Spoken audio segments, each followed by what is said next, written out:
do verso 1 ao verso 4.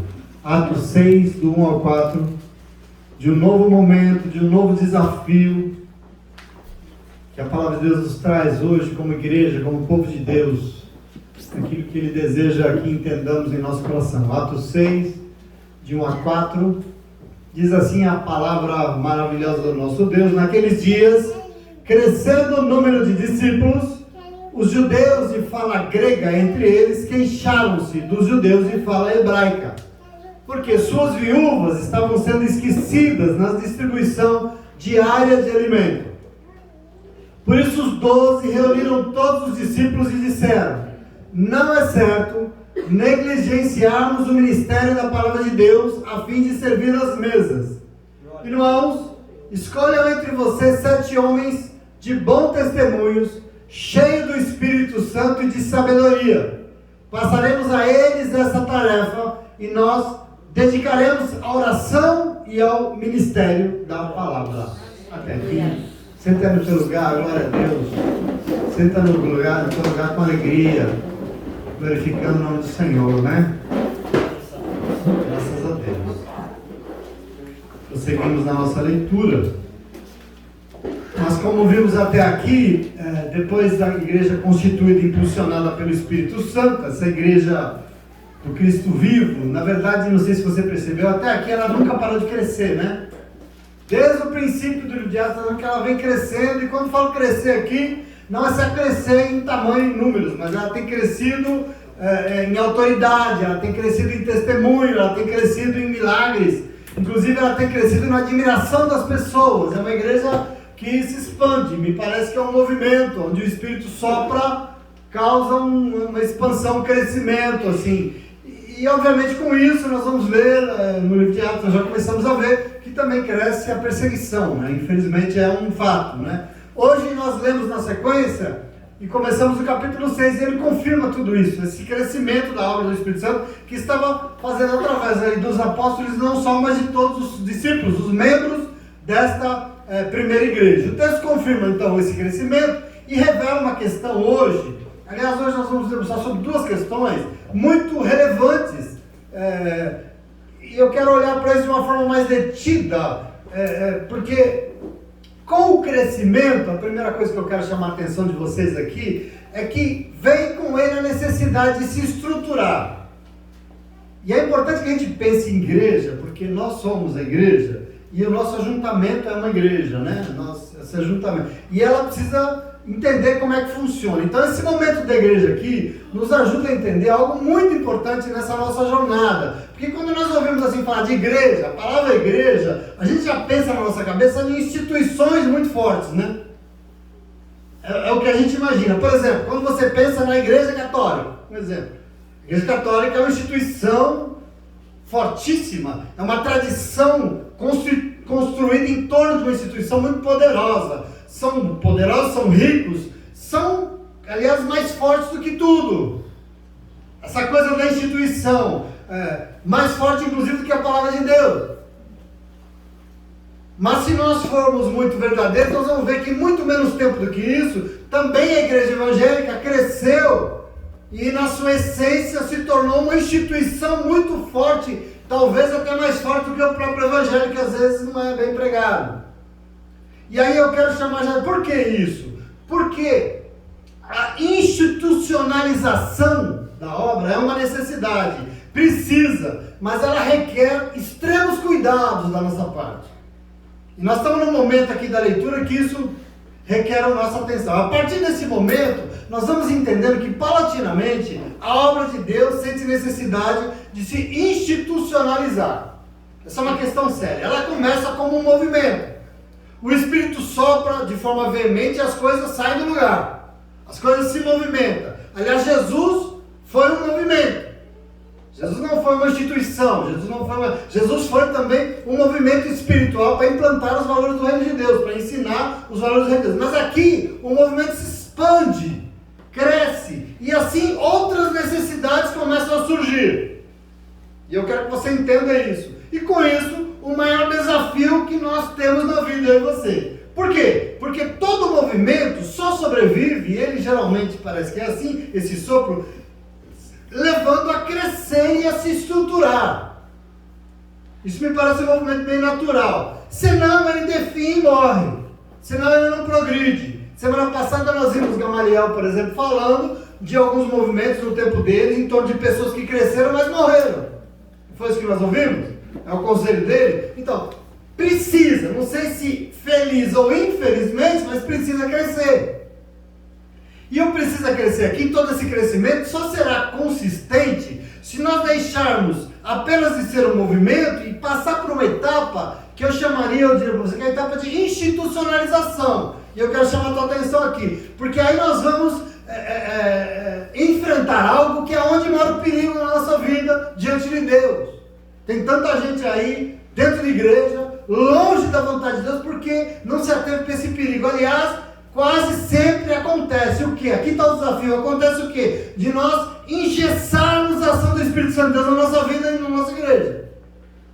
Aqui está um risco que nós temos que estar muito atento.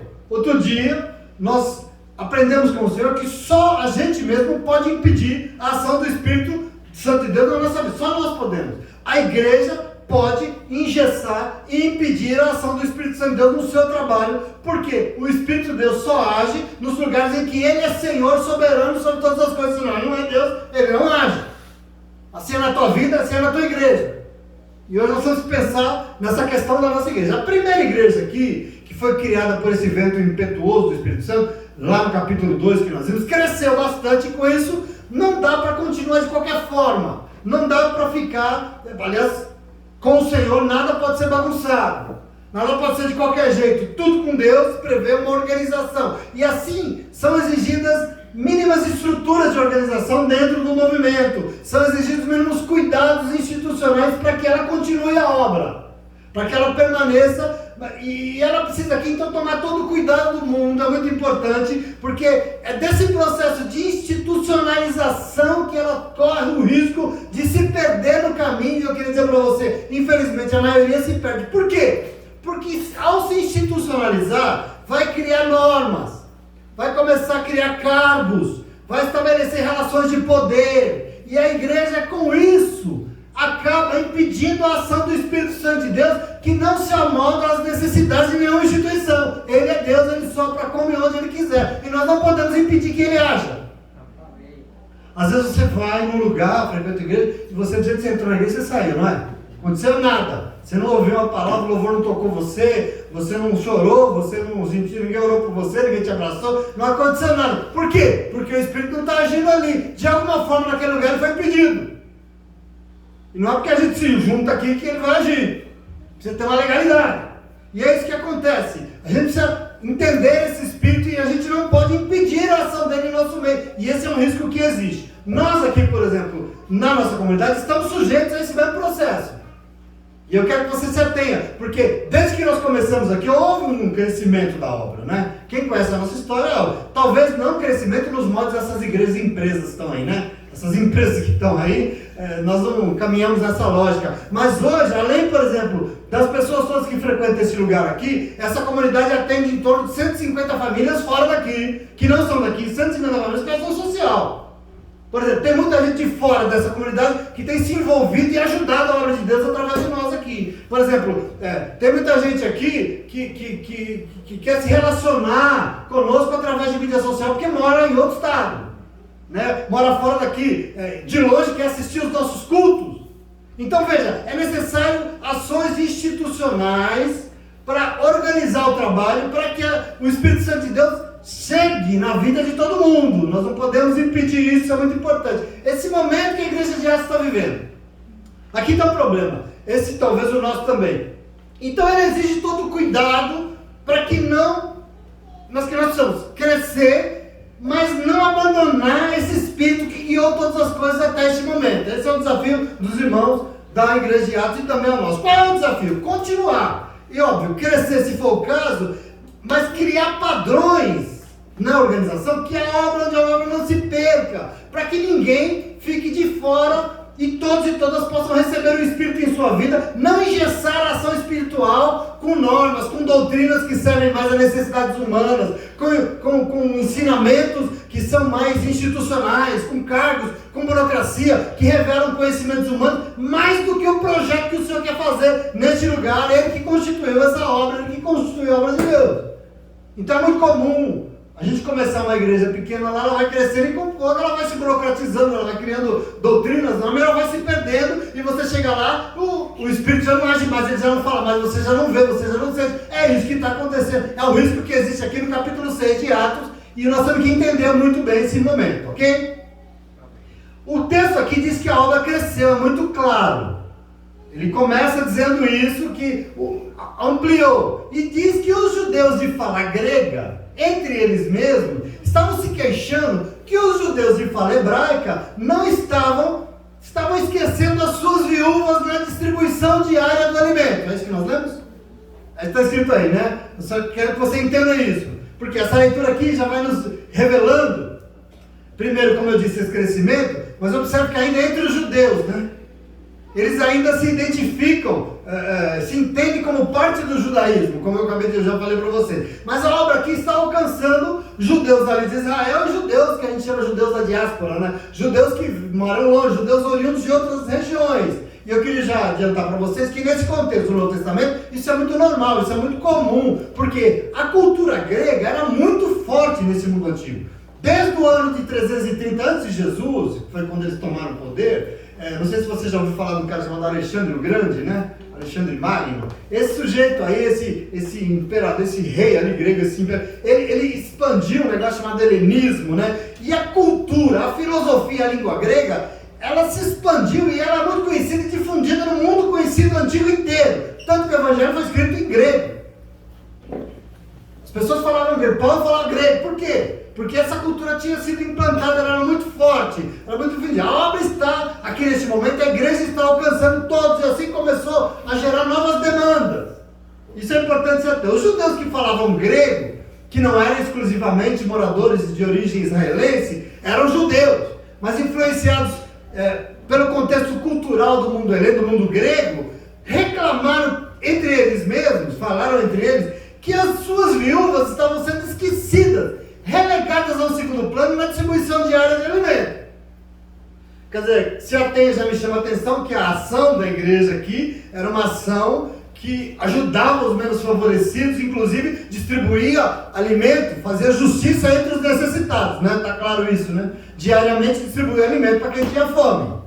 Isso é importante você ir construindo comigo. E também é importante, se diga, e uma coisa que nós temos que entender, é que quando a Bíblia fala de viúvas, aliás, tem um termo muito conhecido na Bíblia, que são os órfãos e as viúvas, né? Quando a Bíblia está falando aqui de viúva, não é porque morria muito homem e deixava mulheres viúvas o tempo todo em Israel, não é? Lógico que devia ter homens que morriam e deixavam suas mulheres viúvas lá, mas não é essa a questão, não é que morriam muitos pais que deixavam os filhos órfãos, não é isso, existia. Mas aqui, a questão das viúvas, viúva aqui é uma personagem simbólica de algo que está querendo ser dito.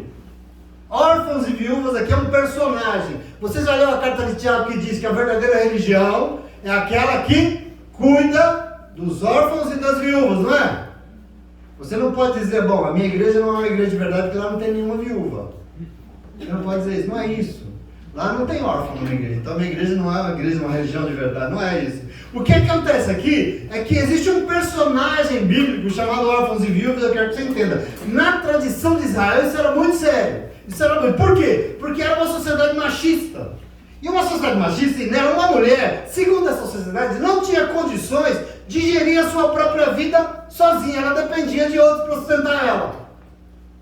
Esse é o conceito que eles tinham lá. Com a morte do marido, uma viúva não poderia se sustentar. Tanto que existia uma lei no Levítico dizendo que se um homem morresse, o seu irmão era obrigado a assumir a sua esposa para ela não passar fome. Existia uma lei nesse sentido. Ele tinha. Assim era também com os órfãos. Por quê? Com a morte dos pais, a criança não tinha como viver por suas próprias condições. Então aqui, só para você entender, os personagens órfãos e viúvas que nós vemos aqui em muitos lugares da palavra de Deus, são personagens que simbolizam todas as pessoas que não têm ninguém por elas. Todas as pessoas que não podem por si mesmas. Na lógica do contexto daquele tempo, são pessoas que não conseguem viver sem ajuda. viúva significa que viúvas eram excluídas da vida normal da comunidade. Viúvas simbolizavam as pessoas pobres e sem condições do mundo então. É isso que está sendo dito aqui. Só um parênteses aqui. Por exemplo, a sociedade produz muitos sujeitos que não conseguem ir sozinhos. Daqui a pouco nós vamos encontrar um deles. Sujeitos que estão abandonando, dependem dos outros para viver. A nossa sociedade é especializada, aliás, em produzir pobres, você sabe disso. E gente vulnerável. Por exemplo, a obra dessa comunidade alcança, quem esteve lá sábado viu, muitas crianças em favelas por aí, que são criadas sem um mínimo de estrutura familiar, sem ninguém para protegê-las, que não tem condição de se sustentarem sozinhos. É disso que a Bíblia está falando. É esse sujeito social aqui que não tem como se suprir, são vulneráveis. Então o momento da igreja aqui é que os irmãos de fala grega estavam reclamando entre eles que os necessitados, os pobres deles, estavam sendo esquecidos pelos irmãos de fala hebraica na hora de assistir com o alimento diário. E o que nós vamos fazer então? Vamos organizar a obra, ué. Vamos ir. Por isso, nós lemos que os 12 reuniram todos os discípulos, toda a igreja e disseram: olha, não é certo negligenciarmos o ministério da palavra de Deus, não é certo negligenciar a ministração da palavra de Deus, a fim de servirmos às mesas. Então eles dizem: irmãos, escolham entre vocês 7 homens de bom testemunho, cheios do Espírito Santo e de sabedoria, e nós passaremos a eles essa tarefa, e nós nos dedicaremos à oração e ao ministério da palavra. Está tendo uma estrutura aqui, está tendo uma organização, e é interessante que você entenda que essa decisão partiu da liderança e foi dotada de muita sabedoria, e ela tem que nos ensinar nessa noite, inclusive porque diz respeito a algo que sustenta toda a nossa vida com Deus e diante de Deus. Muita gente não consegue com Deus porque não entende isso aqui. Observe que está estabelecido aqui e tem uma questão de prioridades. Eu quero que você entenda e aprenda com isso. O que era mais importante no trabalho então dessa primeira igreja? O quê? Sabe o quê? O que realmente é importante? Servir. A questão fundamental aqui é o serviço, independente de como e para quem. Os apóstolos aqui disseram: bom, acolher os menos favorecidos com alimento é realmente muito importante. Se nós não estamos fazendo isso, nós estamos errados. Entretanto, nós não podemos, de forma nenhuma, negligenciar a ministração da palavra de Deus e nem a oração para fazer isso. Nós não damos conta. Nós não temos condição. Observe que importante na obra aqui são todas as ações que o Espírito comissiona. Eles não estão dizendo assim: não, então deixa esse negócio de servir o alimento para os pobres e vamos só nos concentrar na ministração da palavra de Deus, porque é o que importa. Não! O importante é que é tudo que o Espírito comissionou. O que é mais importante, por exemplo? Eu pergunto para você: limpar a igreja ou ministrar a palavra aqui na frente? O quê? Ambos. O que é mais importante? Preparar um café ou louvar? E eu digo para você: os dois são iguais. E eu quero que você tome posse disso, porque a gente não dá conta disso. E a gente não toma posse. O Espírito se manifesta nas duas tarefas do mesmo jeito. A obra social, por exemplo, é muito importante. Mas nós não podemos, na igreja, valorizar nada em detrimento de outra. Na obra de Deus, o Espírito instituiu tudo, e tudo é importante. Todos e todas são fundamentais naquilo que o Espírito Santo de Deus quer fazer. Paulo vai dizer isso: nada pode ficar em segundo plano, tudo é importante. Como pano de fundo, então, desse momento que nós estamos vendo aqui, nós precisamos entender que o importante mesmo é ser servo, e não é a forma ou o lugar que nós vamos servir, mas é servir. Isso é que vale. É isso que você precisa entender, porque é muito comum por aí dizer que o que importa na igreja é salvar almas, né? Tem que salvar a alma dele. E assim, se ele está passando fome, o problema é dele, não tem nada com isso. Não é assim que a gente fala? Não tem nada com isso. Aliás, eu arrisco dizer que se você for conversar hoje, 90% dos pastores que você for conversar pensam, aqui no Brasil, que o papel da sua igreja é pregar a palavra de Deus, e pregar a palavra de Deus está acabado, o resto se dane. Essa igreja é para isso. Serviço é para... no serviço não serve, o negócio é pregar a palavra de Deus. E eu falo: é mesmo, o serviço realmente é pregar a palavra de Deus, mas só isso. Só isso que importa? É só para isso que o Espírito nos chamou? Não é o nosso papel alimentar a gente vulnerável, não? Nós somos salvos pela fé e não por obras, é mesmo? Essa é a ideia corrente da igreja, nós temos que tomar posse disso. Pode não ser o papel desses pastores, mas era o papel da primeira igreja, e está na tua Bíblia. E se está na tua Bíblia, eu queria dizer para Santo de Deus para a nossa vida. Alimentar as viúvas e os órfãos, e pregar a palavra, sim ou não? E fazer tantas outras coisas mais. Veja, os apóstolos aqui, movidos por uma sabedoria que eu tenho certeza não veio dele, disseram que tudo era importante, por isso, eles pediram para quem? Para a igreja. Veja que não tem aqui autoridade no sentido de quem manda sou eu, né? Eles pediram para a igreja.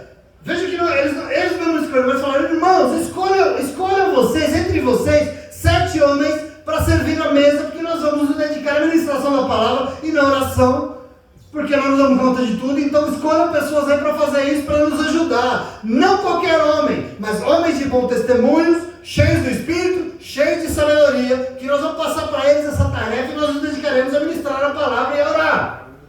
Entende aqui o que está acontecendo? Isso é muito importante, porque nesse momento aqui, a gente pode falar umas coisas estranhas, né? Nesse momento aqui, está sendo constituído na história da igreja algo que gera uma dificuldade danada a gente entender.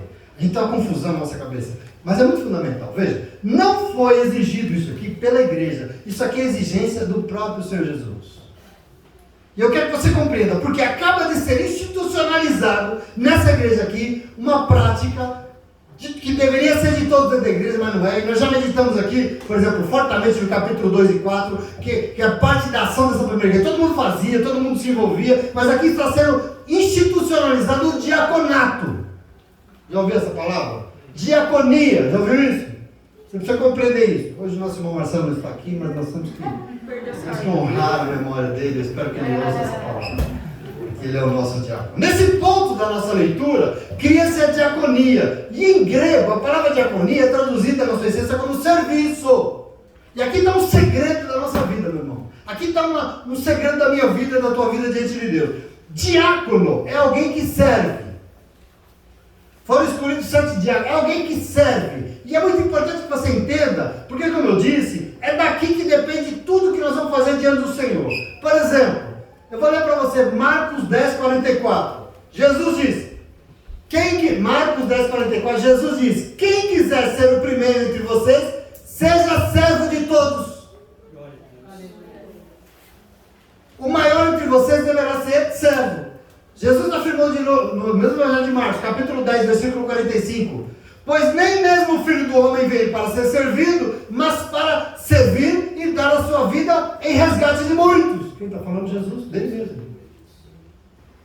Eu quero que você entenda o que é isso que a igreja está implantando aqui e que nós temos que construir no nosso coração, na nossa prática diária com Deus. Por exemplo, Paulo causou uma certa compreensão que eu não sei se foi muito boa, porque Paulo compartimentalizou a obra, Paulo separou as tarefas, porque Paulo diz que serviço é um dom, e é mesmo, mas na carta de Romanos capítulo 12, 7, ele diz uma coisa assim, bom, se o seu dom é servir, sirva, se o seu dom é ensinar, ensine, dentre outras coisas ele disse isso, e aí eu fiquei pensando, quer dizer que quem ensina não está servindo? Não foi isso que Jesus disse. Lógico que se nós formos organizar, nós vamos dividir as tarefas, de forma que todos e todas se envolvam e o Espírito chegue na vida de todo mundo, de muitos. Nós não podemos centralizar nas nossas mãos, mas não quer dizer que nós temos que abrir mão de servir. Eu quero que você compreenda nessa noite que serviço é algo que Deus espera de você, e se você não servir, você não tem parte com aquilo que o Senhor espera fazer. E nós temos que entender isso em nome de Jesus. Quer dizer, meu ministério não é diaconia, o meu ministério é ensino. Então deixa o irmão receber o outro na porta e dar um abraço nele. Será que é isso? Você serve ensinando, você serve limpando, você serve cantando, você serve distribuindo sopa, você serve orando nos lares, você serve distribuindo guarda-roupa, cobertor na rua, você serve arrumando quartinho ali, a base da nossa vida diante de Deus é o serviço. Por quê? Porque foi isso que Jesus mandou, foi isso que Ele nos chamou, é para isso que Ele nos chamou. Nós não fomos chamados para ser evangélicos chato de dedo apontado, nós fomos chamados para servir. Amém. Nós temos que entender isso na nossa vida com Deus, porque a gente não entende. Todos nós temos dons diferentes, mas eu não sei se você enxerga isso. No corpo de Cristo, os dons se completam. Um ajuda o outro, eles se tornam uma coisa só diante de Deus, onde Jesus é a cabeça. Eles se completam e juntos constroem o reino de Deus. Eu quero que você entenda isso. E por isso todos nós somos o quê? Servos Deus. Quem? Todos nós. Eu sou presbítero. Não, você é servo de Deus, antes de qualquer coisa. Eu sou pastor. Não, antes de ser pastor, você é servo de Deus. Nós somos esse povo chamado, ajudamos e somos ajudados em todos os trabalhos. Afinal, a obra de Deus não é minha, não é sua. A obra de Deus é de Deus, e foi Ele que nos chamou para o envolvimento, para sermos servos de todos. Servos de todos. Então, louvor que a gente canta assim, né? Servo de todos, lá tem? Ah, eu vou sacar assim. A verdade é que os apóstolos estão instituindo aqui algo estruturante de tudo que nós fazemos diante do Senhor. Nós temos que compreender isso, porque serviço não é apenas uma tarefa específica que nós fazemos na obra se nós tivermos o dom para isso. Não é isso.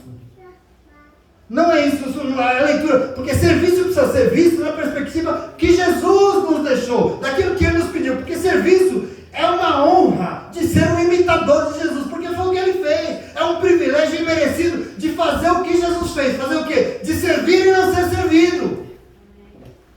Às vezes você é chamado para se envolver, mas você teme não ir. Se teme não ir, não está andando nos passos de Jesus. Desculpa. E muitas igrejas, geralmente igrejas grandes, tem o ministério do diaconato, né? O ministério da diaconia, formado por determinadas pessoas, tal. Atos 6, isso foi constituído aqui, foi o que aconteceu. Mas nós vamos entender que diaconato não é só isso. E nós vamos continuar a ler Atos dos Apóstolos, e você vai ver que os diáconos que foram escolhidos aqui, os nomes que foram escolhidos, eles não se limitavam a servir as mesas da viúva com alimento. Por exemplo, Estevão não fez só isso, ele foi muito além. Filipe, por exemplo, não fez só isso, ele foi muito além. Por quê? Porque diaconato não é um agrupamento de irmãos escolhidos para servir, mas diaconia é uma tarefa do coração de todos e todas que querem imitar Jesus Cristo. Por isso, às vezes, você não entende porque essa igreja insiste tanto que você se envolva tanto nas coisas, fica falando, a gente se envolva. A gente não entende. Ai, mas que pastor chato, ele me deixa em paz, né, no meu sofá. Diaconia não é uma tarefa delegada a uma pessoa, mas é uma disposição de todo o povo de Deus. Por quê? Porque servir é uma tarefa que se espera de todos os seguidores de Jesus Cristo. Só isso. Eu estou falando que a igreja do Senhor hoje, sim ou não? E eu quero que nós tomemos posse disso. Na igreja não tem aqueles que se sentam e são servidos e os diáconos que vão servir. Por quê? Porque Jesus não fez isso. Esse não é o ensinamento do Senhor. É muito comum, por exemplo, por aí, pastores que se colocam numa posição meio de destaque, né? Peito de pomba, como eu falei. Pastores que se colocam numa posição mais... Por quê? Porque compartimentaliza, distingue determinados ministérios como mais importantes que outros, mas no coração de Deus não tem isso, meu irmão. A pessoa que vai à igreja é tão importante como aquele que prega. Leia a carta de Coríntios, você vai entender, capítulo 12.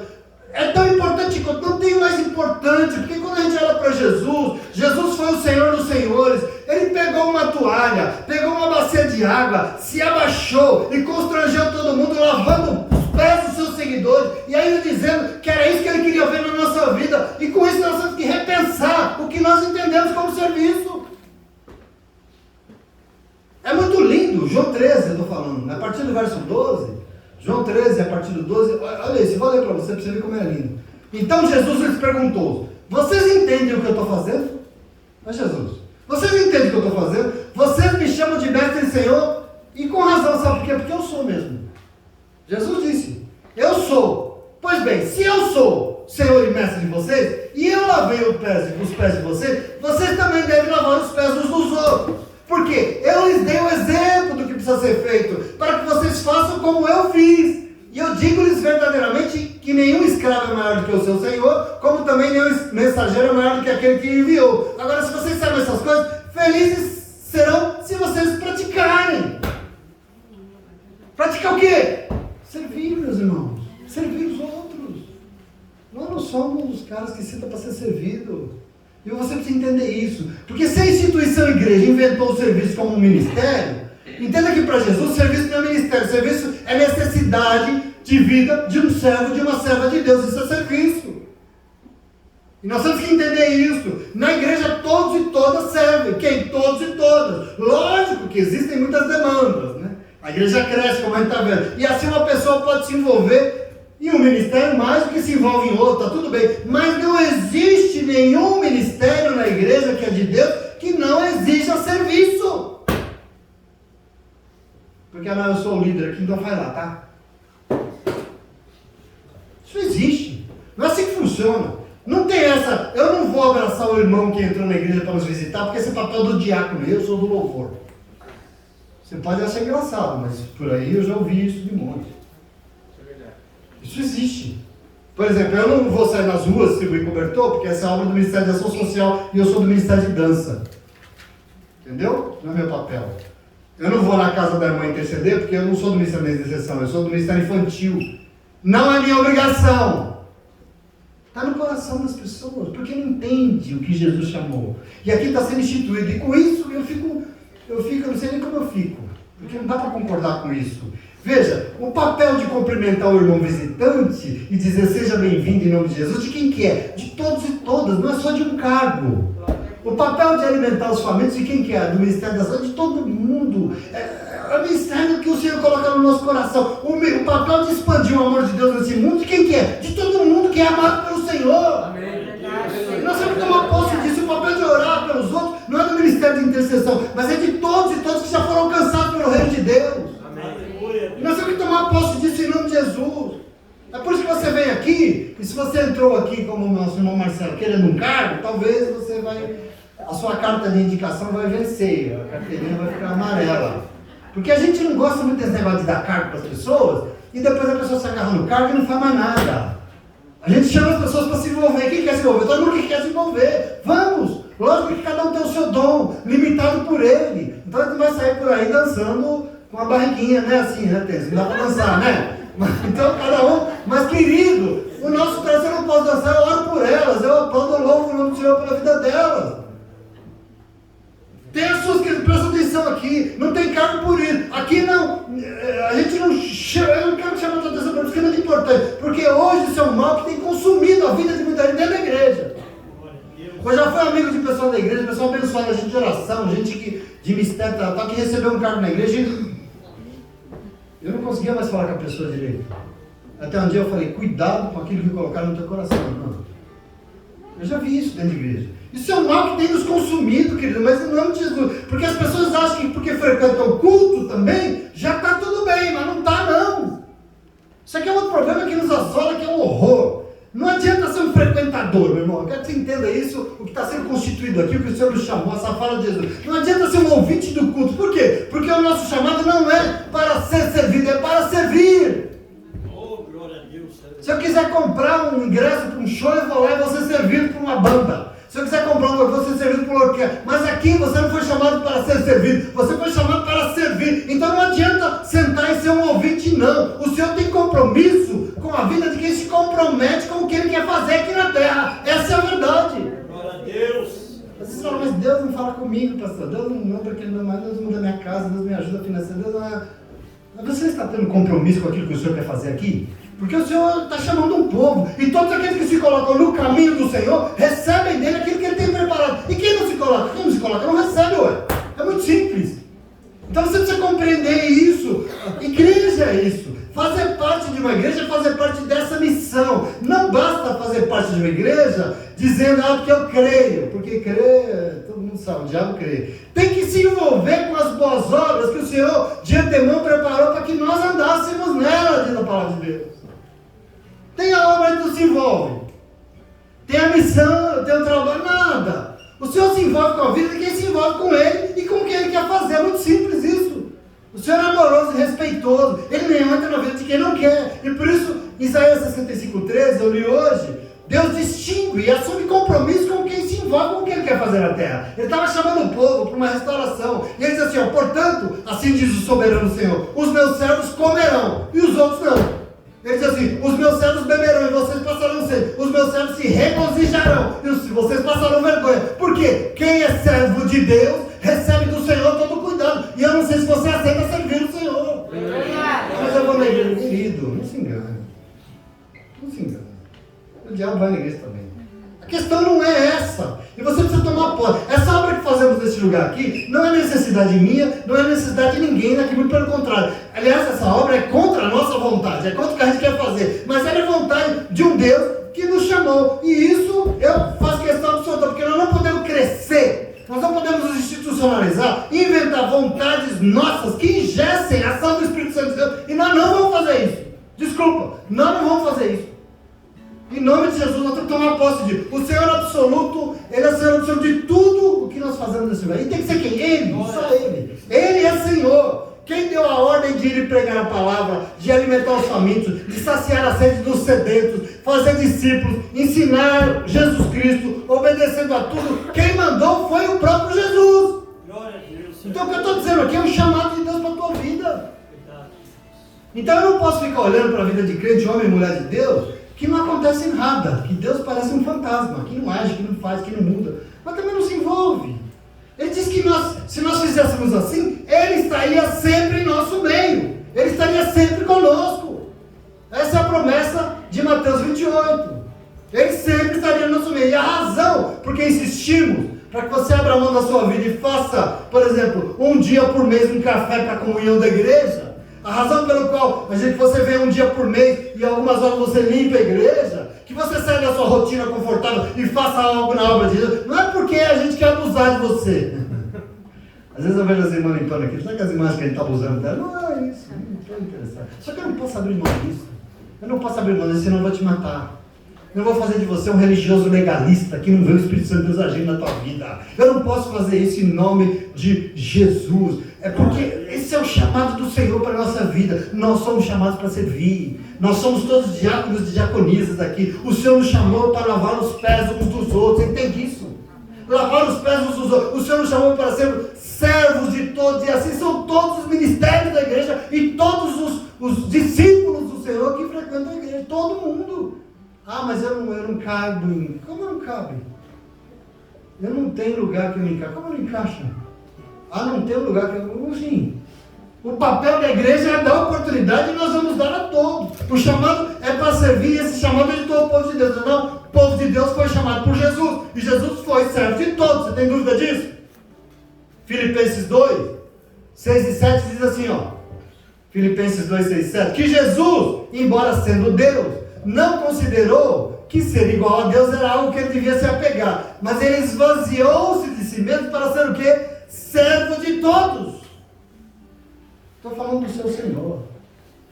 Eu não sei se isso é importante para você. Esse chamado é meu, esse chamado é seu. E assim, se nós queremos estar em Cristo Jesus, só tem um jeito. Nós temos que assumir a tarefa diaconal na nossa vida. Nós temos que nos envolver, nós temos que servir. Aqui onde nós vemos a questão é organizar, instituir 7 pessoas para servir. E nós vamos entender isso, porque a obra está crescendo, e a demanda é grande, e assim os apóstolos não poderiam cuidar para alimentar os necessitados e acabar negligenciando a administração da palavra de Deus e da oração. Então é necessário fazer o quê? Delegar, é necessário dividir o trabalho, para poder levar todos à vontade do Espírito Santo de Deus. Eu queria dizer para você, isso é muito importante, porque a igreja evangélica por aí é cheia de gente estressada, esgotada, que carrega o mundo nas costas, porque a gente fazendo tudo sozinho, não tem não. Ah, mas tem que ter chamado, tem que ter chamado. Então, Deus está chamando. Chamando quem? Todo mundo. Basta você abrir mão e vamos fazer o povo, vamos delegar. Para de carregar nas costas. A questão é porque nós não aceitamos distribuir os fardos da nossa vida, nem com o Espírito Santo de Deus, né? A gente é o tal, né? Não, querido, em nome de Jesus. Gente gosta de centralizar para dizer que a gente é importante. A gente gosta disso. Agora veja a atitude desses 12 aqui. Atenta para o fato de que o serviço aqui, eles chamaram pessoas cheias do Espírito, cheias de sabedoria de vida, de bom testemunho, e graças a Deus que sempre tem delas, não adianta. Graças a Deus, na obra de Deus sempre tem. E assim, novas pessoas estão assumindo compromisso na obra de Deus. E isso é demais importante. Isso é maravilhoso. Esse é o nosso chamado. Mas lembre-se, de forma nenhuma, esses que se envolvem podem se entender protagonistas de alguma coisa. De forma nenhuma, porque assim nós vamos engessar o Espírito Santo de Deus. Cargo nenhum na igreja pode significar que alguém é melhor ou pode mais do que ninguém. Porque assim a gente impede o Espírito de Deus. Verdade. Você entende isso, sim ou não? Isso é fundamental na nossa vida. Então, para que o Espírito não seja engessado, é fundamental que ele continue a ser o Senhor dessa obra. Ele precisa continuar a ser o Senhor dessa obra aqui, desse texto, porque tudo que se faz na obra tem que ser com pessoas cheias dele. Pessoas que se submetem a ele. Pessoas cheias dele são governadas por ele. Porque quem vai continuar fazendo é ele. E não o diácono que foi empossado. Em nome de Jesus. Vocês vão ver aqui que esses 7 homens foram ferramentas poderosas na mão do Espírito Santo de Deus. E o Espírito falou assim, vai para lá. Eles iam, pega aqui, joga ele lá. Vai para cá, faz ali, fala com aquele. E eles iam. sozinho. E eu como? Conduzidos pelo Espírito Santo de Deus. Porque quem faz é Ele. Pessoas submetidas a Ele. E como nós aprendemos domingo aqui, não são alto nada. Não podem mais do que ninguém nada. Nem suficientes são. E nós temos que tomar posse disso. Mas que se enchem de humildade. E entende que quem tem alguma autoridade para oferecer e algum poder aqui de fazer algum milagre na obra de Deus, é o Senhor e não aqueles que são usados por Ele, em nome de Jesus, amém? Amém. Isso é muito importante, nós temos que aprender com esse momento da igreja, que é fundamental. Fundamental para quê? Para que nós não caiamos no erro de ter tanta estrutura, é tanto ministério, é tanto cargo, é tanta norma, que ao final a gente impede o Espírito Santo de Deus de alcançar a vida das pessoas. Glória a Deus. Uma vez eu conversando com um pastor de uma igreja de 4.500 membros, ele era um dos pastores. E ele me deu esse triste testemunho. Ele falou: pastor, se eu quiser dar uma cesta básica para uma pessoa que está precisando, eu vou ter que dar o meu nome para a secretária da igreja. A secretária da igreja vai ter que levar para a pastora. A pastora vai analisar se pode, se tem. E se tem e pode, ela vai falar com o pastor. E aí, se ele autorizar, eu vou lá na pessoa responsável e vou pedir uma cesta, ele vai me dar, senão não dá. A pessoa vai continuar com fome, ele falou. E eu quero que você entenda isso. Nós estamos sujeitos. Por isso a proposta aqui é maravilhosa. E a proposta foi essa. Vamos dividir. Vamos chamar pessoas para servir. E o texto diz no versículo 5 que essa proposta agradou a todos. E todos escolheram Estevão, o homem cheio de fé e do Espírito Santo de Deus. Escolheram Filipe, Prócoro, Nicanor, Timon, Pármenas e Nicolau, um convertido ao judaísmo, proveniente de Antioquia. A igreja apresentou esses homens aos apóstolos, que oraram e lhe impuseram as mãos. E assim a palavra de Deus se espalhava. Presta atenção aqui. Crescia rapidamente o número de discípulos em Jerusalém, e também grande número de sacerdotes se convertia e obedecia à fé. Glória a Deus. Veja que maravilhoso esse processo de crescimento direcionado pelo Espírito Santo de Deus. A igreja escolheu 7, apresentaram aos apóstolos, que oraram e puseram as mãos para exercitar o cargo. Acho interessante, né? A gente costuma dizer que óleo, tem unção com óleo aqui. A questão aqui, a unção aqui é por oração e posição de mãos, e assim a obra organizada, diz que a palavra de Deus se espalhava, e as pessoas eram cuidadas, e Deus ia acrescentando quem ia mais e mais e mais, que é tudo que a gente quer em nome de Jesus, amém? Isso me faz entender que vai aumentar essa igreja, o dia que essa igreja for assim de servos e servas de Deus, dispostos a servir o reino de Deus. Dispostos a se envolver com aquilo que Deus tem para fazer em nome de Jesus, amém? Queridos, esse desafio é nosso. O desafio é meu, é seu. Esse lugar existe para que se manifeste a obra do Espírito Santo de Deus, é aquilo que Ele deseja fazer aqui na terra. Por isso que esse lugar foi instituído. Esse lugar não existe por regozijo de alguns, não. Nós não somos um clube de diversão, não. Nós não somos um clube de autoajuda, não. A gente não vem aqui para estar legalzinho, não.